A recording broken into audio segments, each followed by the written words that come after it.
नमस्कार सांग मैंने आज चलतु पिज्जा बनवा आठ गोटे बेलारे किसी मैदा नहीं जाऊँगी टिके लुण टिके चीनी खाइबा सोडा टिके देबे तापर किसी दही दे ताको भल भाव में चकड़ी देवे आउ पानी टोटाल ऐड करें ना बाग हेनी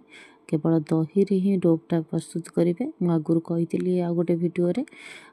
देखो आमर डोपटा पूरा प्रस्तुत हो गला तापर हाथ में एमती लगी जाऊँगी मुझे घी टिके देती माने एमती हाथ लगभनी बोली घी देकी चकड़ी दे रेस्ट करने 2-3 घंटा खंडे छाड़देवे। ये देखो आम 3 घंटा हो गला मोर इडली छांचरे मुझे पिज्जा टाक बनाऊँगी जेहेतु माने मो कड़े साहाଯ୍य एमती प्लेट बड़ प्लेट न माने छोट प्लेट नाला बड़ प्लेटारे बनई किसी ना कि जो मो कड़े जगह दे ना मुझे गोल भलिया करके पिज्जा टाक करदेली आ कंटा चामच साहाଯ୍य चारिपटाक कणा कणा कणा कणा करके एमती करदेली तापर आमर पिज्जा सॉस पूरा राउंड बनिकी पूरा चारिआडे एमती लगेदेली ब्रश साहाଯ୍य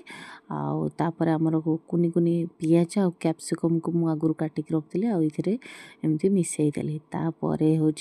होपर मुझे अमूल गोटे क्रीम थिला सेटा पकईदेली आउ किसी चीज तापर एमती चारिपटाक माने चारिपट साहाଯ୍य पकईदेली आठी मु गोटे कड़े लुण आगुतरा बसईकी रखी से गरम है पिज्जा टाक बसईदेली देखो आम पिज्जा 20 मिनट भितर रेडी हो गला।